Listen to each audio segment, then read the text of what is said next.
Donald Trump doesn't care about the security of the United States of America. Otherwise, he would have put someone eminently qualified in this position and not a goofy former landscaping grocery clerk who just got out of college and doesn't know his ass from his elbow related to counterterrorism. Now that we have struck Iran, bombed, targeted, it's hard to say targeted bombing when it's Donald Trump's administration. It would seem that it would be indiscriminate. It's certainly indiscriminate when you take into account that there was no underlying intelligence whatsoever that Iran had its sights on a weaponized nuclear program. We learned as much yesterday with Marco Rubio. That's my 3 o'clock video. You should watch that. But one of the lingering problems that is created by this is the fact that Iran is now, the word on the street is from experts are that now American citizens are at risk in the homeland, here in the United States, from sleeper cells, from terror operations, from abroad, people who are already here, people who could come in.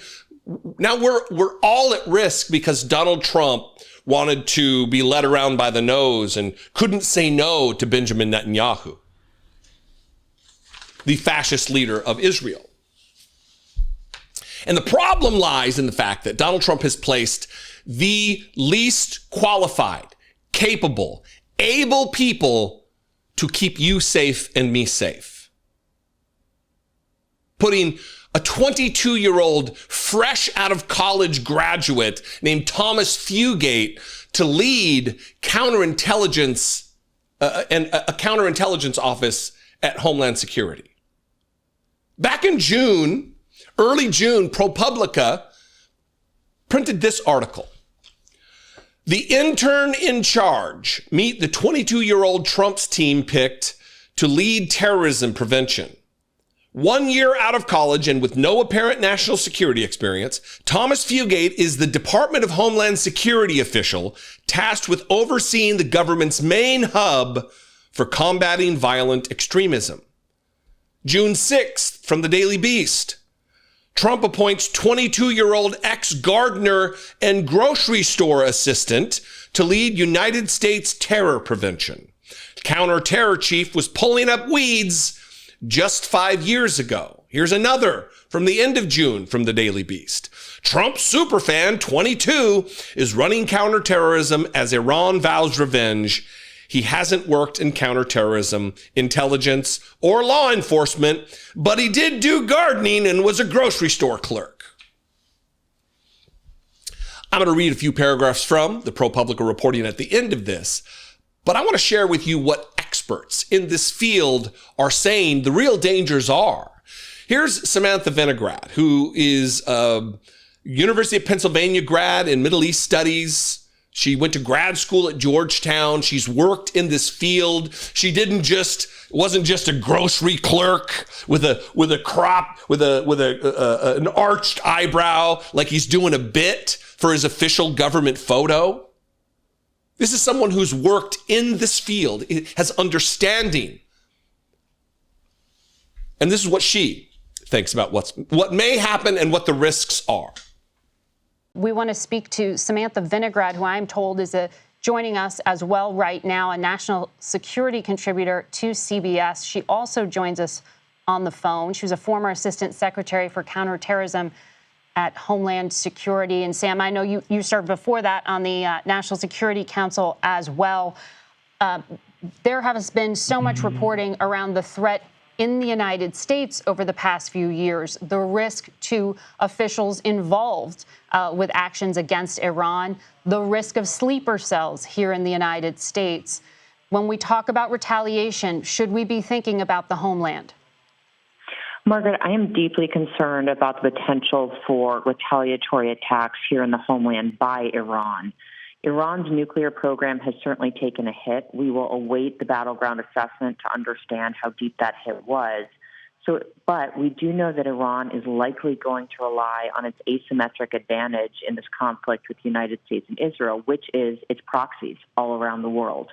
Iran has for decades had the both intent and the ability to direct and inspire individuals to attack American, Israeli, and Jewish interests and assets all around the world. During my time at Homeland Security, we tracked myriad Iranian threats here in the homeland, as you mentioned, against former government officials involved in the strike against Qasem Soleimani, against dissidents, against journalists, against the Saudi ambassador during the Obama administration, and against everyday Americans. So right now, while Iran has certainly taken a hit to its nuclear program and military installations, it is likely that they will rely on their asymmetric advantage in this context, which is their proxies, to try to send a signal to the United States and to the rest of the world that they just aren't going to take this hit without any kind of response. Now, how significant their reprisals will be is something the intelligence and law enforcement communities are likely looking into, but I am concerned about the threat here in the homeland.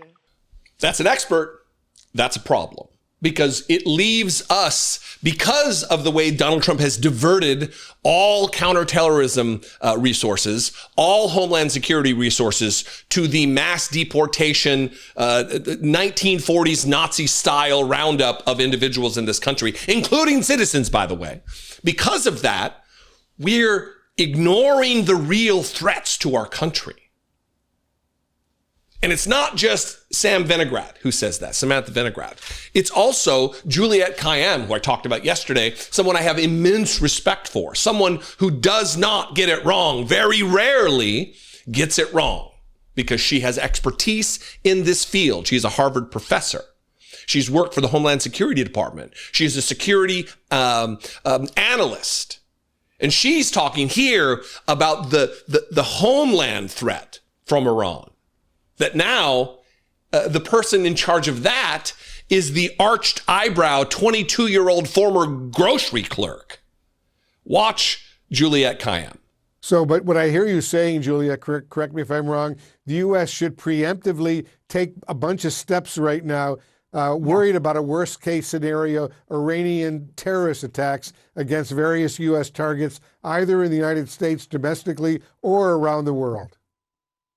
Right. So one is what's our troop protection looking like right now? And we haven't seen anything publicly. Second, will the Department of Homeland Security move its massive focus on these ICE raids? Honestly, and this is not political, we know the rest of DHS has been eviscerated because of this focus by the Trump administration into cybersecurity. Its cybersecurity agency is basically on fumes right now, as well as counterterrorism, which is being run by people who are really not from the world of counterterrorism. Next is intelligence. We've had challenges with our allies. Donald Trump is suspicious of them.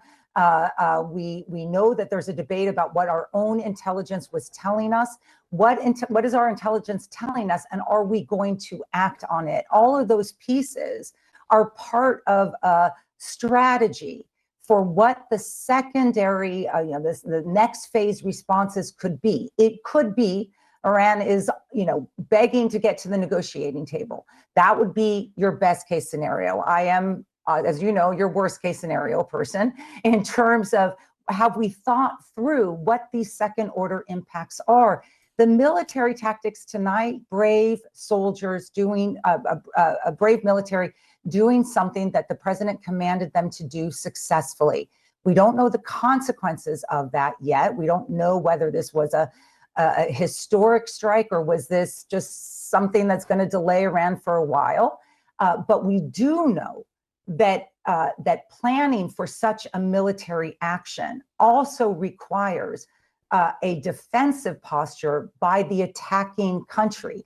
Look, I'm not trying to be an alarmist, but we need to deal with reality on reality's terms. Let me read three paragraphs or so, maybe four, from this ProPublica article to really drill down on the lack of experience that this person has in a position that should have someone who has dedicated their life to the proposition and understanding of terror threats in the United States. This Thomas Fugate, he ain't it. Again, here's the headline from ProPublica. Well, I don't need to read it. You can just see it there on screen.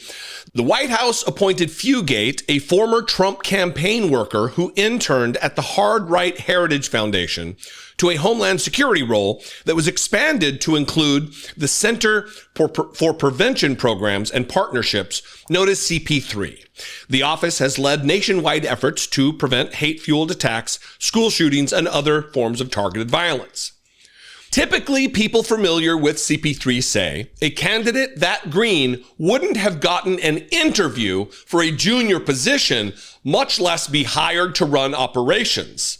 According to LinkedIn, the bulk of Fugate's leadership experience come from having served as a Secretary General of a model UN nations club. That's a high school thing. Maybe he's a wunderkind. Maybe he's Doogie Howser and has everything at 21 years old or whatever he is to lead the office. But that's not likely the case, said one counterterrorism researcher who has worked with CP3 officials for years. Quote, "It sounds like putting the intern in charge." In the past 7 weeks, at least 5 high-profile targeted attacks have unfolded across the United States, including a car bombing in California and the gunning down of 2 Israeli embassy aides in Washington. Against this backdrop, current and former national security officials say the Trump administration's decision to shift counterterrorism resources to immigration and leave the violence prevention portfolio to inexperienced appointees is quote-unquote reckless. Do you think? And then finally, we're entering very dangerous territory, one longtime U.S. counterterrorism official said. Let this be notice you didn't need. Donald Trump doesn't care about the security of the United States of America. He doesn't care about your life, your children's lives, your family's lives, your friends' lives. He doesn't care. Otherwise, he would have put someone eminently qualified in this position and not a fucking goofy former landscaping grocery clerk who just got out of college and doesn't know his ass from his elbow related to counterterrorism. This isn't a position to learn how to do it while doing it. Donald Trump enhances exponentially the threat of violence from Iran by attacking them. Unprovoked attack, might I add. And it's no defense of Iran. I've already said, I'm going to continue to say, they're one of the worst. But we don't have a justification to bomb indiscriminately or discriminately with no intelligence, with no provocation. It was a preemptive strike. A preemptive of what? Ask Benjamin Netanyahu, the administrator of a genocide just a few hundred miles away in Gaza. Anyway, what do you think? Not good, to say the least. You can talk about it in the comments below. You can also call the voicemail line, 714-576-4054. And of course, as always, you can email me daily@dollemore.com. If you want to help support this work, I would appreciate that very much. You can help me produce this content and reach the millions of people that I do. You can take a part in it for $2 a month. Click the join button below, become a channel member, or you can go to patreon.com/IDoubtItPodcast.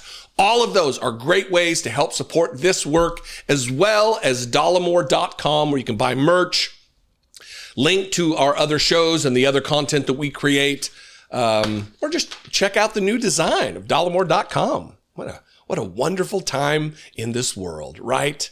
Anything to distract you from the nightmare that has been put upon us by Donald Trump's second administration as he enriches himself and increases his wealth by 40% in just a few months. Anyway, I love and appreciate you very much. I'll see you next time. Be genuine. Take care of one another.